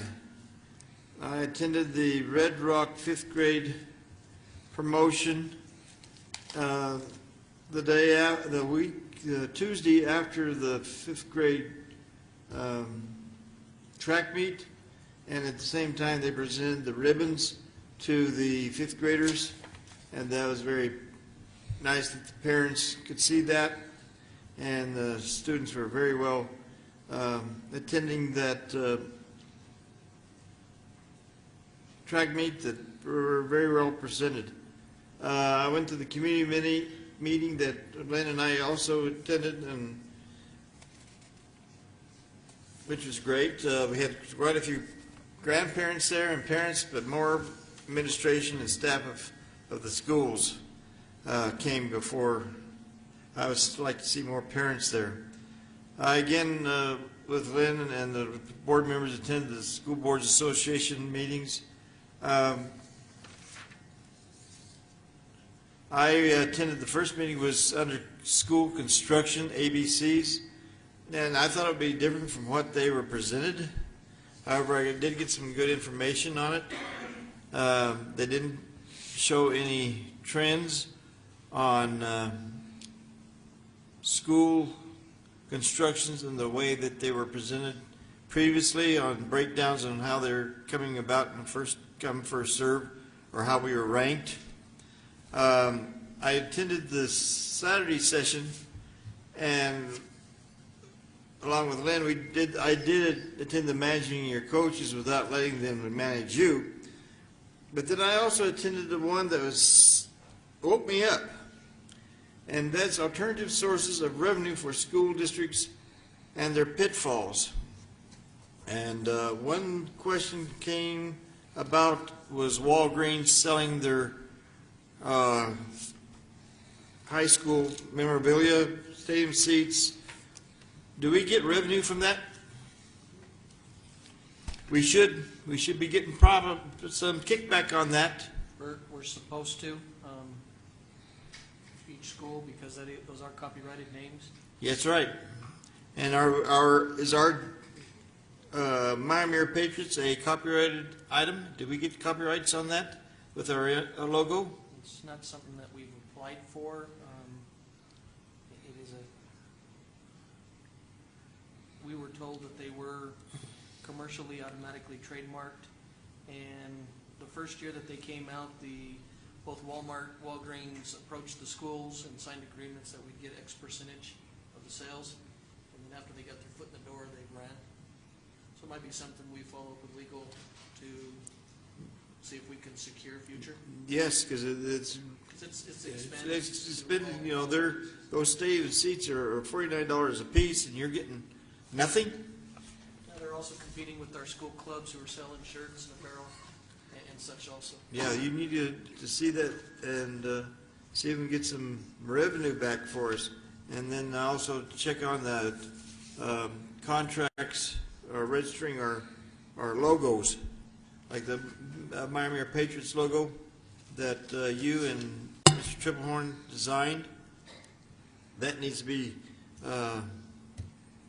put in a patent of some sort, so no one else could use that one before, like the Oklahoma Aggies and the New Mexico State Aggies fought over Pistol Pete. So we need to take care of our items before somebody else does. That's all I believe that's all I went to, and that's all I have to say. Thank you, gentlemen. For myself, I did attend 8 of the graduations. All of them were very heartwarming, and it was nice to see a lot of the families coming together and enjoying this achievement of their child or granddaughter or their family member. I also attended on the 25th the Indian Affairs meeting in Santa Fe. Again, that we talked about that one. I also attended the law conference in Albuquerque. I also thought that the changes that are coming to our district about the bathrooms and the locker rooms, I think something that we're going to have to start discussing and talking about also as a board. It was nice to speak with our lobbyists and some of our goals at our meeting there also. Having them there when we're talking about the budget and they saw where we needed more assistance, I think was something that was a good idea. And also I attended different breakout sessions with the law conference.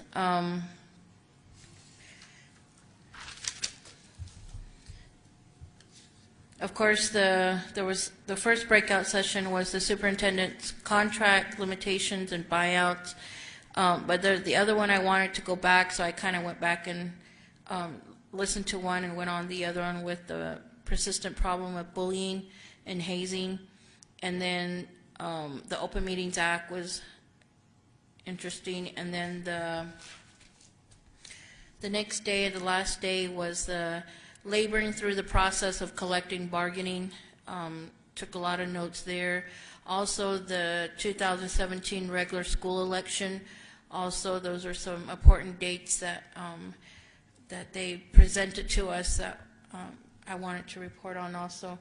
And that would conclude my report. Anything else? Okay, thank you. We'll move on to notices and communications. On June 20th, 2016, we have our next, okay. We have our board meeting. July 4th is a holiday. July 5th, we have another board meeting. July 22nd through the 23rd, 2016, we have the New Mexico School Board Leadership Retreat. I do have some additional dates. We have a special meeting on June 13th at 10 a.m. We also have a work session on the 17th at 1 p.m. Mr. Manini, what other dates did you have, sir? Well, what's the one on the 10th? Did you say?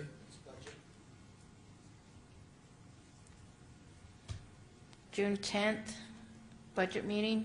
Okay. What time was that? I thought it was the 17th. 13th and 17th. 13th and 17th. 13th will present you the draft with numbers in it, and then the 17th is so you can, after Right. reviewing it for that week, come back with questions on the 17th. Yeah, there was nothing on the 10th, I don't believe. 13th and 17th. The 13th, after our board meeting, our on budget, we're having an executive session. That's after that one, so it's knowledgeable to the press prior to that. So that's on the 13th. And then on the 17th is correct. Yes. And then our board meeting on the 20th. Okay, thank you. Moving on, we've got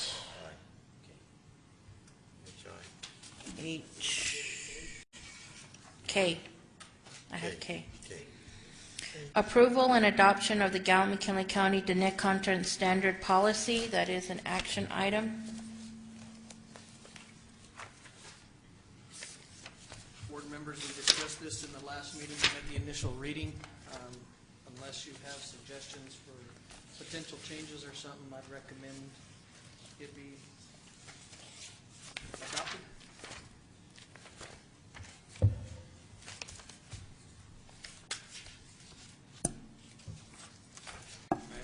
Carrie, Chairperson. Yes. Sir. Move approval of the adoption of the Internet Content Standards Policy as previously reviewed and presented. Roll call, please. Any? Mr. Manini? Yes, but I have a question. I wasn't there at that board meeting, but I read through this standards policy, and it does seem correct and knowledgeable to me, so I agree and confirm my vote as yes. Ms. Manuelito? Yes. Moving on to M, approval of middle college high school 2016-17 charter school budget as prepared and approved by the Charter School Governing Council.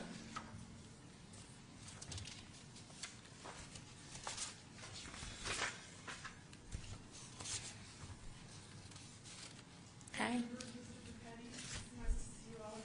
Yes.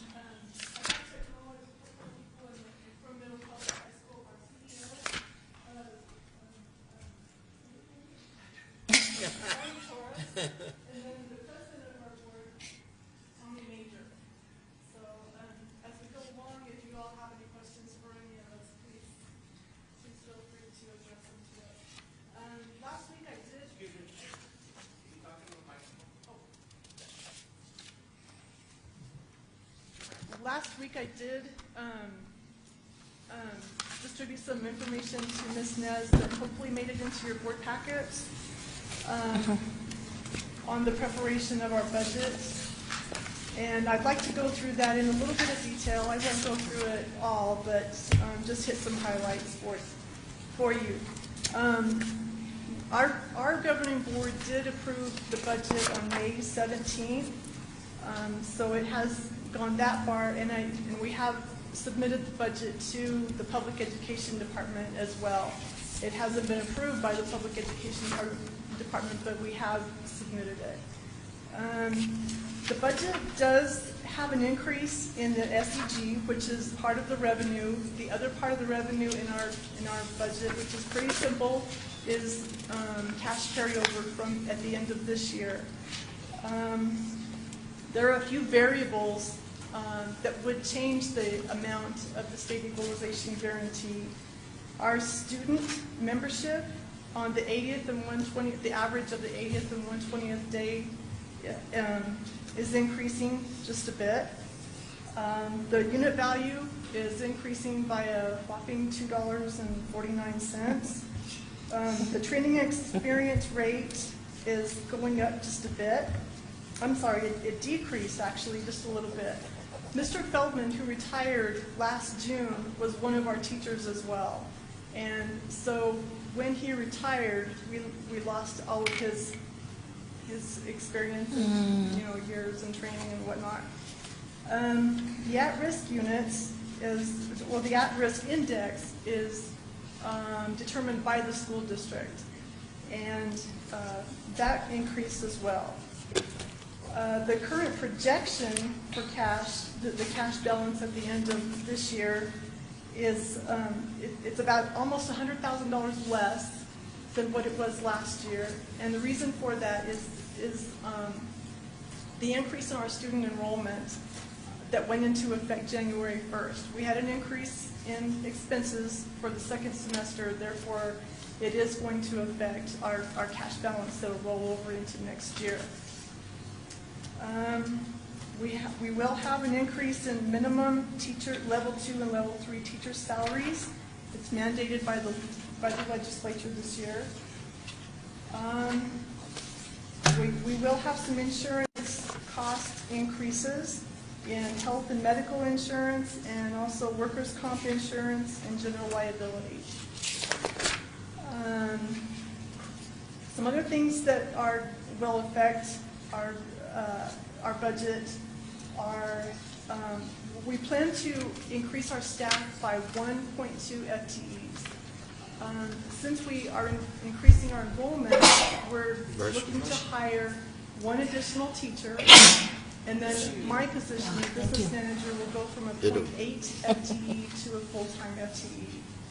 And since we have such a small staff, our staff wears many hats. They cover many duties, and every year those duties change. And so, but in summary, the staffing is going to increase by 1 instructional person and then a .2 FTE for the business manager. Some things that we felt are important, and we try to incorporate those also into the budget, are the faculty's abilities to assist students with applications for college acceptance, scholarships, and financial grants. We are going to try to improve our counseling services and collaborate with students and parents and try to meet students' goals both in their high school education and moving on into their college careers. One thing that came out in our public meeting for parent input was that the students would appreciate being able to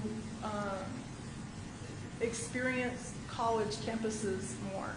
So we've incorporated some funds into the budget for student travel to be able to travel to some colleges to look at, just experience a little bit of the college life just very shortly. As we do every year, we plan to make sure that our computers are up to date, and we rotate those out, and both for student use and for testing. We've been informed that UNM tuition will increase by about 2.5% next year, and that is something that's determined by what the students take, what the courses that the students take. So it's a little bit hard to determine what next year's budget actually should be based on last year because the student schedules change from one year to the next. So our lease agreement with UNM will remain the same. We have applied for a grant lease or a lease assistance grant, and the majority of the lease hopefully will be paid from that grant. However, the balance of it will be paid from the operational fund. Again, we will place importance on maintaining that class, the computer lab. We've been informed that our auditors will change, so we do anticipate an increase in our audit fee for next year. Our fixed costs, such as utilities and telephone, they are based on just history and historical levels. The cash balance, as I've mentioned, has been conservatively projected. We feel that it's important to do that so that we don't set a budget that's actually higher than what will actually come in. The budget will include, it will have room in it in case the unit value decreases in the middle of next year. We will be able to withstand that decrease. And we will be compliant with the 2016 General Appropriations Act, the Common Core standards, dual credit requirements, the principal and teacher evaluation system, and that's really just the highlights of the budget. If you move on to the next couple of pages, this is our actual funding formula. This information is provided to us by our budget analyst at PED. We review it and certify it, so we are all in agreement. And if you look at the very top section of page 4, I circled the page numbers that I'll refer to on page 4. This is the basis of the funding formula that applies as it applies to middle college, high school. The student count, the funding formula is based on at the average student count on the 80th and 120th day. The 80th day fell in the first semester where we had the cap of our enrollment was 70. And the second semester is where we increased our enrollment up to, our enrollment for that semester was 94. So the average of those two numbers is the 82.5. That is the basis of the whole funding formula here. We have a basic program of 103.125 basic program units. That's regular education, just to provide a regular education to our students. Special education, that's our gifted and some special ed services. We gained 16.6 units there. Turn over to page 5. That gives us a total membership program units of 119 units, 119.725 units. Multiply that times the T&E, or the Training and Experience Index, and we have an adjusted program units of 152.05. We have 104 units related to special or school size adjustment. And then the at-risk, as determined, the at-risk index is again determined by the school district, multiplied by our MEM, is 10.56 units.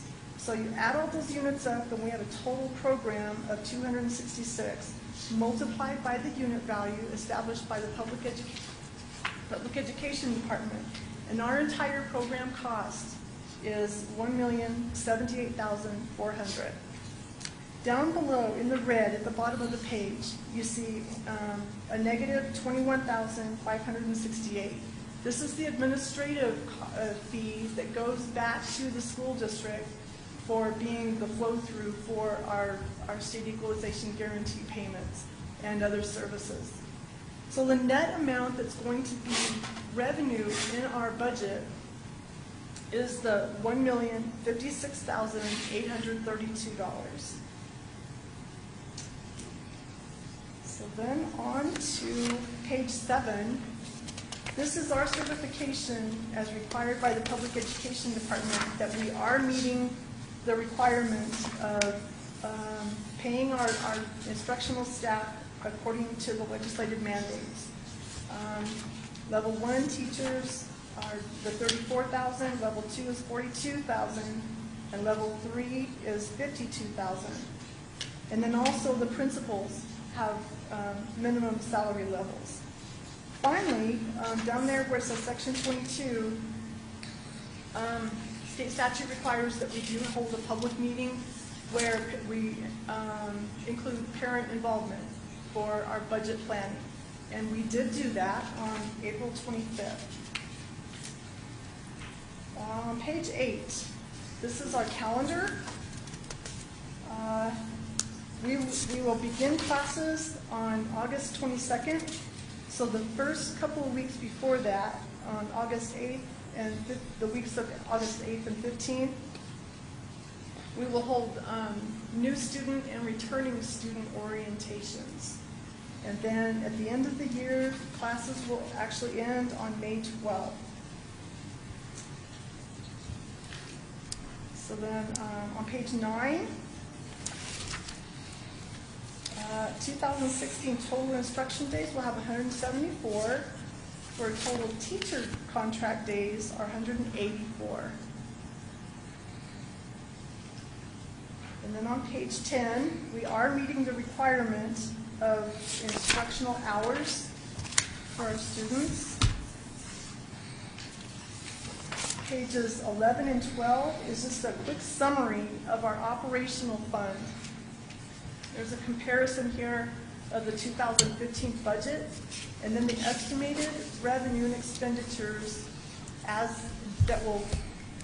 we're estimating to actually have happen at the end of, as of June 30th this year. We're just anticipating if you look up on the very next column, the 2016-17 projected revenues and expenditures, that beginning cash is based on the figures in the column right to the left of it, the estimated revenue and expenditures.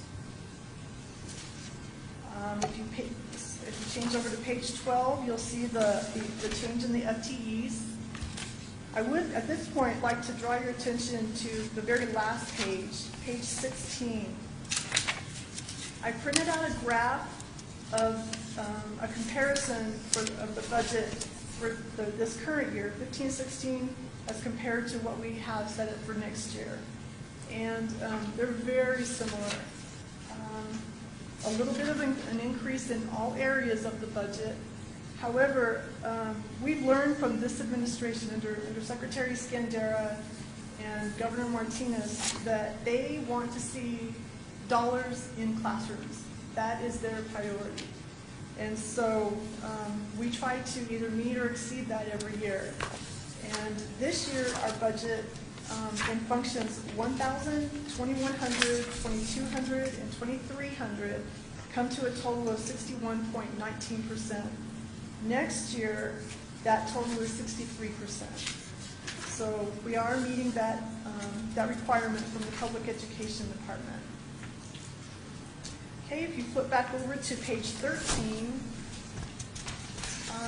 our instructional materials budget, we've received an allocation of almost $4,000, and the $488 is just an estimate of cash that we'll have to carry over as well.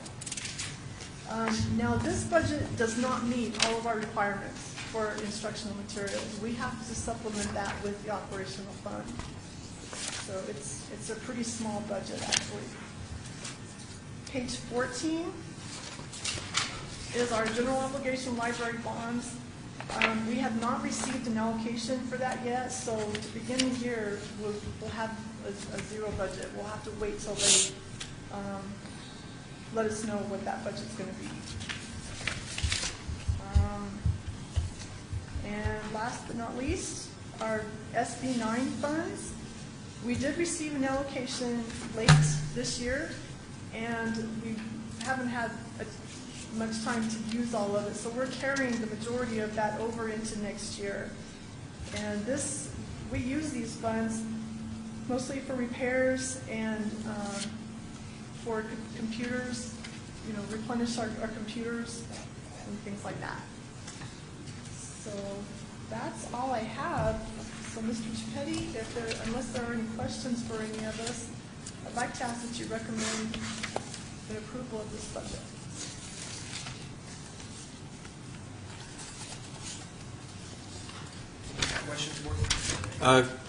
Question, do you have any funds going into renovating, or I understand you're going to be moving into Lions Hall next year, some classrooms, is that correct?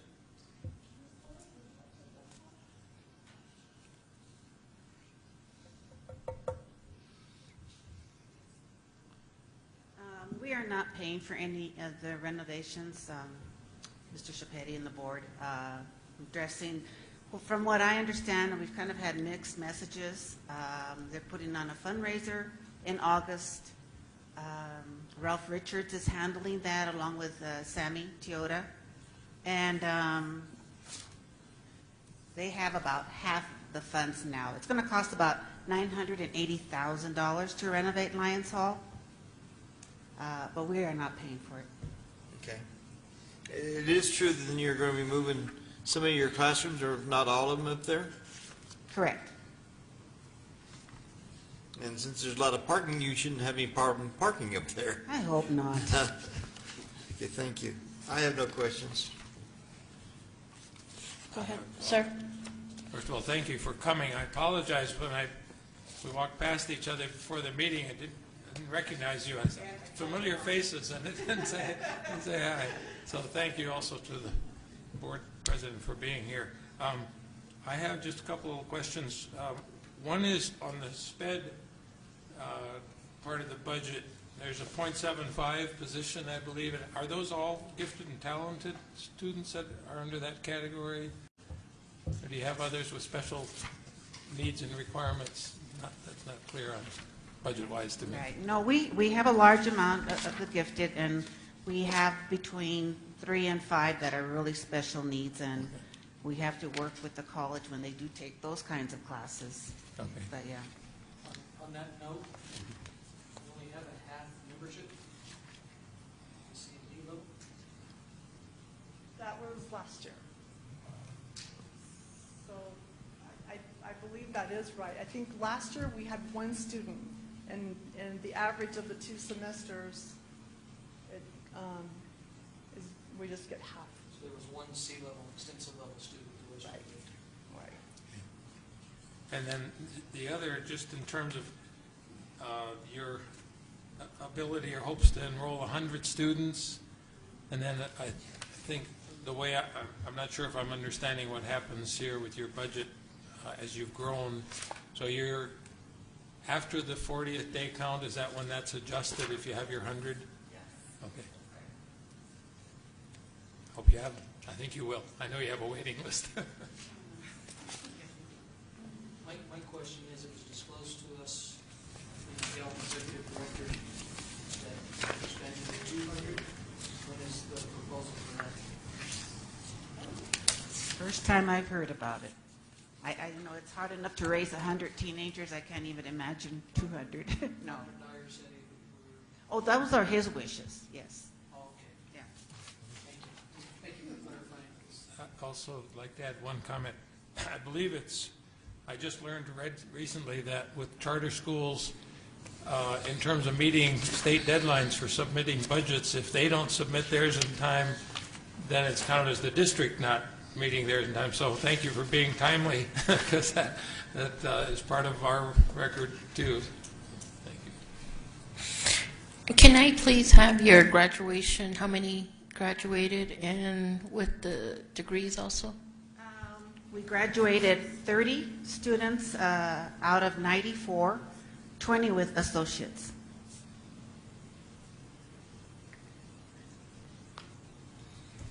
Thank you very much. And the rest are all juniors and sophomores then?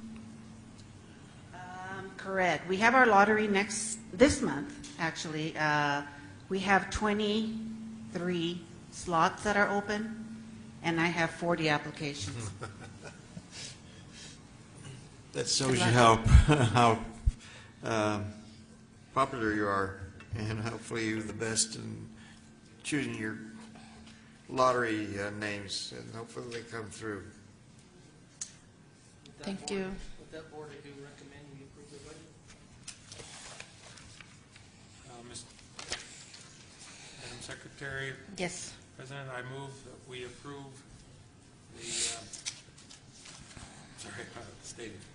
the middle college, high school budget as presented in our packets and explained by staff. Roll call, please. Mr. Manini?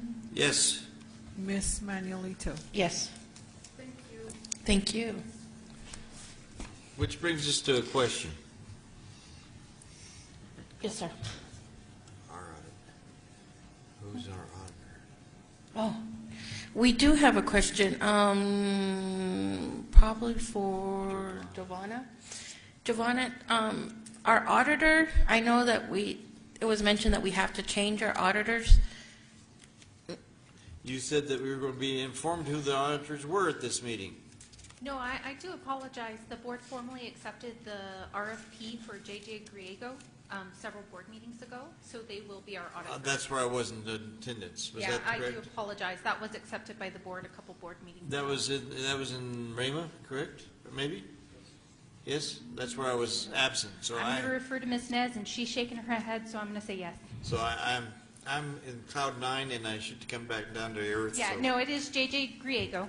Thank Yes. you. No, she said it, when she said the name JJ, yes, sorry. Okay, you did that. All right.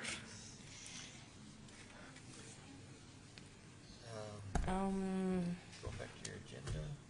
You have a problem? No, I think then adjourn. we're done. Wow. I think we're done. There's time to dance. Can I have a motion? It's 4 minutes after 8. I move the meeting be adjourned. Thank you. Roll call, please. Mr. Heineman? Yes.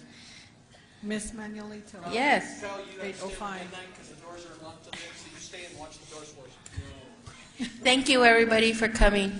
Thank you all. I'm going to and thank you for helping me.